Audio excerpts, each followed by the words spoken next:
What's going on, everybody? Mortem here, this time bringing you my review for Of Ash and Steel, a title taking great inspiration from things like Gothic, of course, but I unfortunately ran into so many bugs that while I enjoy the core experience, it's unfortunately not something I'm going to be able to recommend purely on just how many bugs and how poorly this game is running at the moment. With that in mind, a couple of other things to get into. For starters, this game released initially back on the 24th of November. I actually got to play it a bit earlier than that thanks to a review key from the game's publisher, TinyBuild. I started playing it again on like the 19th or the 20th. However, I used the word again there because I originally took a look at this game all the way back in July. Worth mentioning that while it was a different build, technically it was also sort of the same build that was being updated and I had access to, which is why, if you look, you can see that I initially unlocked some of the achievements for this game all the way back in July when I did that initial preview for it, though at that time the full build was not available. And I mention that, of course, because normally what I do is 100% a game and then bring you a review outside of extenuating circumstances, and this is one of those cases. Basically, I have hit game-breaking bug after game-breaking bug here, and unfortunately, in this case, I literally cannot finish the game at this point. Despite spending about 90 or so hours with it, while there are technically a few more things that I could stop to finish up, like the game's guild storylines, because I cannot finish the story, I decided to go ahead and wrap it up and bring you guys this review, since who knows when this will be fixed, though hopefully it will be fixed at some point. And while I'm going to, like normal, go over all of the things I like and dislike about this game, it is, I think, relevant to start with the most egregious stuff up front because of all the problems I'm running into. So let's kick this off with exactly that, the game's technical state. So, if you can have a problem with a game, I have pretty much had that problem with this one. But first, let's start with the biggest issues. Right around chapter 4 or so, which is late into the game's main city just stopped spawning in if I approached from a certain direction. Like the entire city that is normally there would just be gone, and the only thing would be floating furniture, and normally where you would load in, you would now instead drop into a crater. Believe it or not, as annoying as this was, it was fixable in the sense that you could walk around the island to another place that you can enter the city from,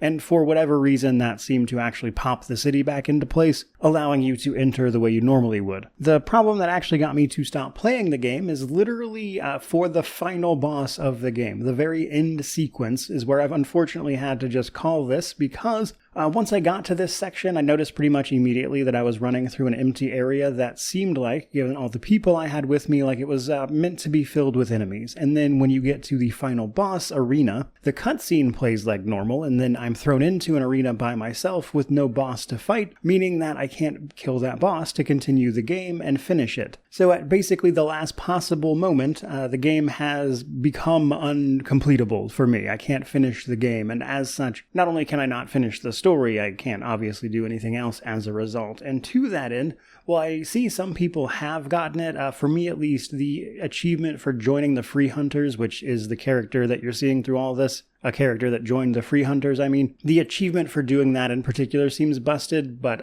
the Free Hunters and the Order of the Seven are two factions you can join. You have to join one or the other, in fact. And the Order of the Seven achievement for joining them works perfectly fine, it seems like. But for whatever reason, the Free Hunter one is not, which is something to note, I suppose. And yet, that's really just the tip of the iceberg. There's all sorts of little bugs you have to figure out and work around, rendering certain side quests uncompletable, like for instance, doing things out of unexpected order might break an NPC's interactions, and they'll no longer follow you to a quest objective or things like that they were supposed to do. But then there's other stuff like falling through the map, freezes, stutters, crashes to desktop. Some of the skills in the game don't seem to actually work or function at all, these being unlockable things that are meant to upgrade your character, but for whatever reason, don't seem to be functioning, like the one that is meant to cause bleed damage to enemies never seems to go through. So suffice to say, a lot of problems. And on top of that, mechanics that are intentional, on the other hand, are also going to be a bit oppressive to some people at the very least, which is things like the lack of a map for the first act, leading you to kind of walk around blindly and learn your way through. Generally slower quest progression because you are fairly weak in the beginning and meant to gather power slowly over time before you can start conquering the world around you. But the catch is, those are the things I like about the game. Those are what it does well. even if they aren't necessarily for everybody. And that is kind of where I'm at with this game. It's a bit of a juxtaposition against RPG systems that I really enjoy, a slow burn experience that I think is worthwhile, and yet, unfortunately, in its current state, I simply can't recommend it because of the constant problems. I genuinely had a ton of fun playing the actual game when I could do that, which is why I stuck with it for so long. But from there, let's get into the other aspects of this game, starting with one of your first decisions, really, which is actually the difficulty. So an important thing to understand about this title is that it is not the kind of game that wants to hold your hand, and in many cases, you're going to have to figure out a lot of stuff by yourself. As part of the main story, you get access to a relatively basic map in the second act of the game, and in lieu of showing you where to go, the game will often give you directions, but the catch is some of those directions are wishy-washy at best, leading to a lot of wandering around, and truth be told, figuring out where stuff is a significant part of the difficulty, regardless of what you are playing the game on difficulty-wise. But when it comes to the difficulty of this game, we have three options: Story, Classic, and Gray Shaft. Now, pretty much all of the footage you're seeing here is actually on the highest difficulty, but there are some key differences, namely the enemy damage that you will take, as well as how prominent things like the survival elements are. That is to say, needing to eat, drink, and sleep. On the highest difficulty, if you let those things get away from you, you'll just die.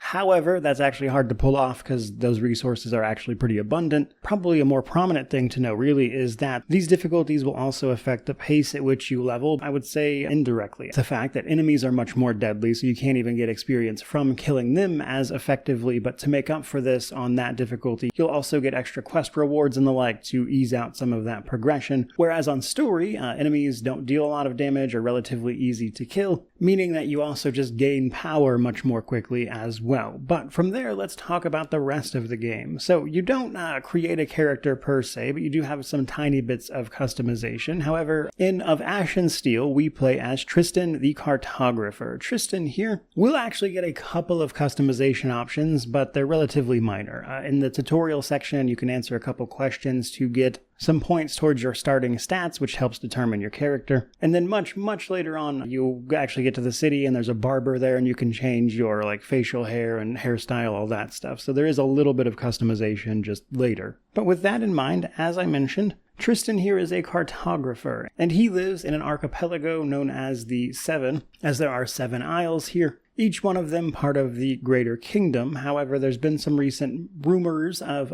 problems, things like an undead blight of sorts, rumors of islands going dark and potentially a civil war brewing, things like that. And so there's some stuff happening in the background straight away. However, in our case, Tristan here is assigned to accompany an order of knights, the Order of the Seven, as they set off for Grey Shaft, looking to deliver a letter in particular to the head of the order there. The problem being that in order to set off the story, they are attacked basically right as they get there. So after the short tutorial section, there is an attack of which you are the sole survivor. Now, it's important that I mention here that as a result of this attack, you actually lose your tools and everything, which is apparently why our cartographer here cannot initially play the game with a map, as you have to, as part of the story, recover said tools, which is then going to let you get a map going, which is how it gets unlocked. But for the first act of the game, you do not have access to it and have to rely on unreliable instructions. But either way, after surviving the initial attack, your goal basically is to get off the island, but it becomes pretty clear after that is not going to be an option because of things like volcanoes and the blights making travel essentially impossible, on a civilian level at the very least. You then, while you're dealing with that situation, almost get assassinated, only to be saved in the moment, realizing that there has been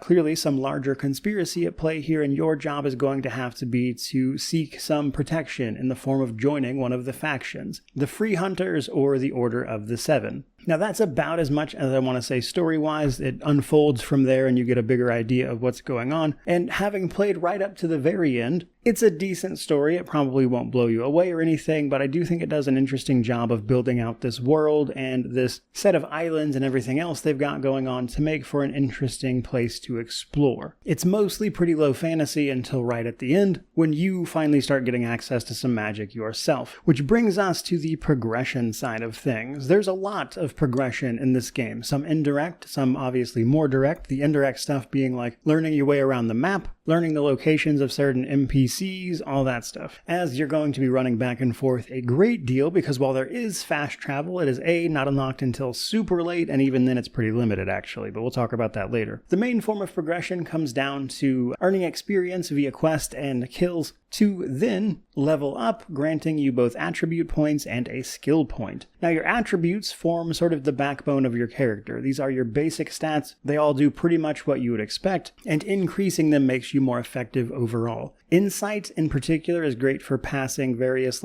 charisma checks, I guess you would call them in any other context, but other stats also do come up in the form of skill checks as well. Some of them are required to wield weapons, that kind of thing, but again, most of them are self-explanatory, so I'm not going to go super in depth on them here. The catch being that every level, you also gain skill points, or one in particular, which you can then spend on a trainer, and provided you have the appropriate attributes and some money, and find a trainer who can teach you the thing you want to learn, you can start learning some skills. This is really important because this is how you get access to basically everything else the game has to offer. From its crafting systems to improved combat, things like properly using a bow or a crossbow, which are awful without the skills. In fact, I don't think the crossbow one works hardly at all. But even just the initial basic stuff, like basic combat training, will allow you to more readily wield a weapon and perform power attacks, which you can't do without that skill. And so there are some base level stuff, especially things like lockpicking, that everyone is going to want, and that's why they have such low requirements. However, when it comes to attribute and skills, just like the games that this is inspired by, there are other ways to increase them besides just leveling up. In particular, things like potions and quest rewards. So, if you, say, work up your alchemy, which is actually just your survival skill generally in this particular one, you'll eventually, at the masterful level, be able to craft potions out of ingredients you find that will just straight up increase these things with enough investment into the survival tree, allowing you to get more of these without actually leveling up. Another form of progression is perks, though. So, as you do all sorts of activities, you can actually unlock hidden perks that will just make you generally better at things. Like if you pass enough insight checks in conversation, you'll eventually get a bonus that just straight up gives you +10 to insight to make those checks even easier. Depending on the type of combat you engage in, you might unlock some bonuses for that, like extra stamina to use, or if you kill enough things, you get +2 to all of your attributes, things like that. Probably one of the more basic ones is that initially, when you sprint into things like puddles or logs on the road, you'll trip and fall over and slowly get back up. You do that enough times, you become immune to that, things like that. And so there is progression just in doing things and exploring the world and finding those hidden perks that unlock with simply experience in doing stuff. There is also magic, of course. So magic is incredibly limited. It unlocks very late in the game. There are 4 passive abilities, one of which is the ability to read the tomes that give you the magic, and there are also 4 active abilities. These are things like a teleport, a knockdown, stuff like that. There's one that just illuminates you as a lantern so you can see in the dark, but given the way the game handles dark spaces, isn't always super helpful. So yes, magic exists. It's a late game, and it's very bare bones. But we also then have gear, of course. There's a lot of gear progression in here, as you would expect. In fact, you're going to start out in basically nothing but rags, and over time, by joining a faction or potentially even buying it before that, you'll eventually get your hands on some decent armor that will offer, of course, some of the best protection you can get. This is where the factions come in. They each have their own set of faction armor, and it progresses as you progress,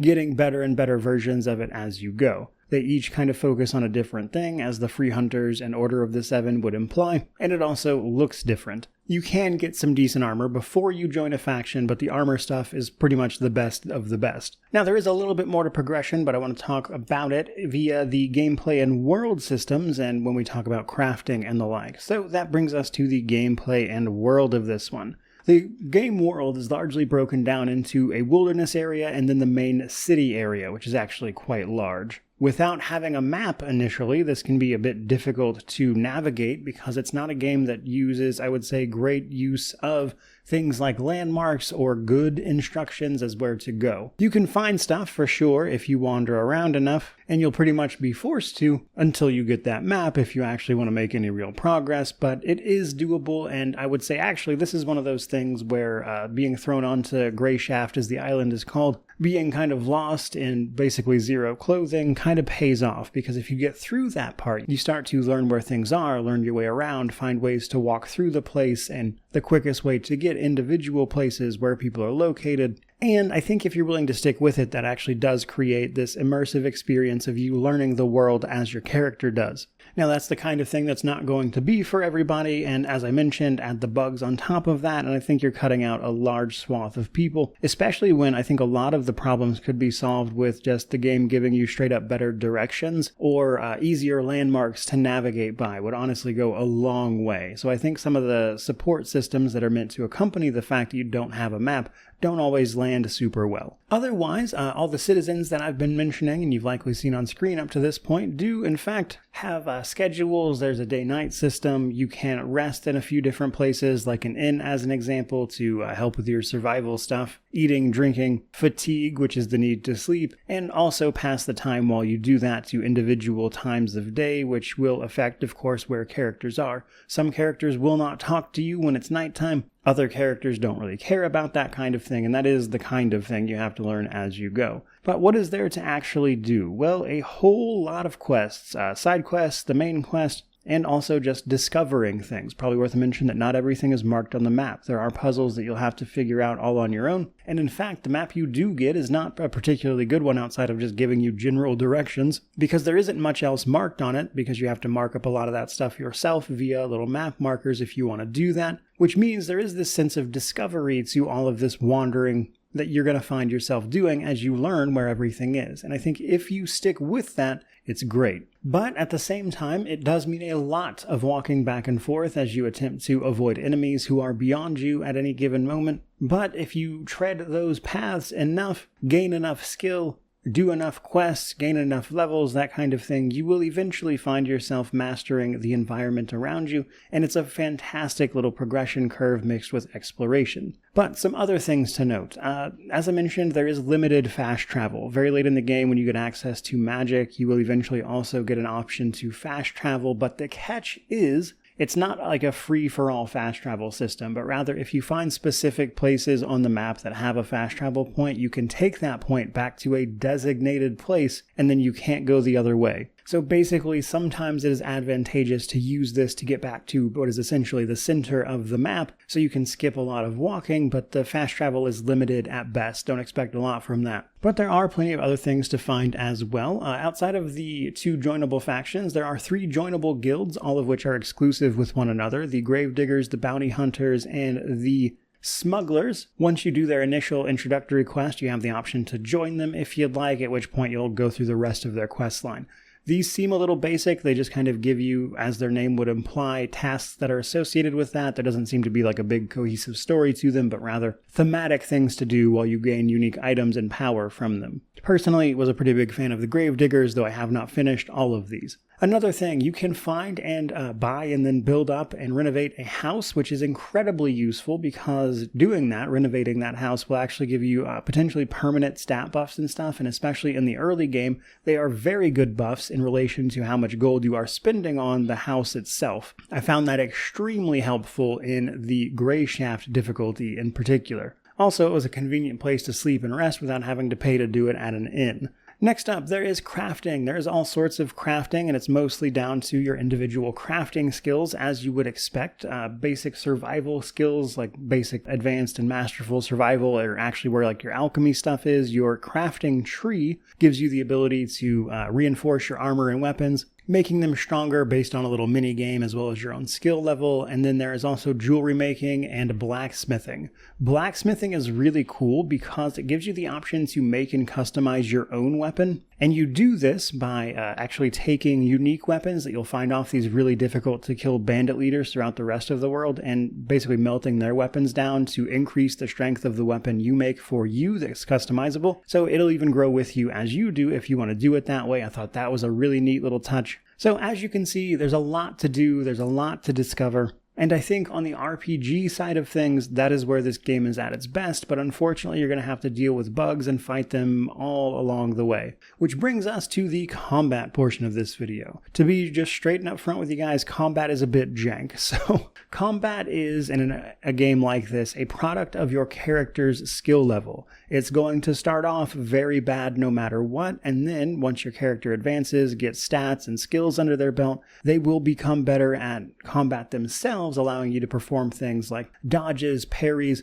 power attacks, better combos based on the weapon mastery of the weapon you are using, but there's also just limited options, really. You basically have to pick strength or dex for your attributes so you can use the associated weapons. Then you're going to pick either a two-handed or one-handed melee weapon or a ranged weapon, and then the magic is so small and much later that I wouldn't really bank on it being anything but support. Now, ranged is unfortunately very difficult because while it does scale damage with dex, it's pretty much useless until you start getting the skills under your belt to actually use it, but the basic skill levels that allow you the entry point into using ranged weapons is really, really high. So they are not really a viable option until like the middle of the game, leaving you with one of the either dex or strength melee options. Meaning that most people are going to start out as some form of melee, and then you can later branch into ranged if you want, with magic again being more of a support skill. Now, while you start off very weak and easy to kill, especially on Grey Shaft difficulty, you can, with great effort, overcome those stat and armor and stuff barriers that are going to allow you to survive in combat long enough to deal some damage and even start performing,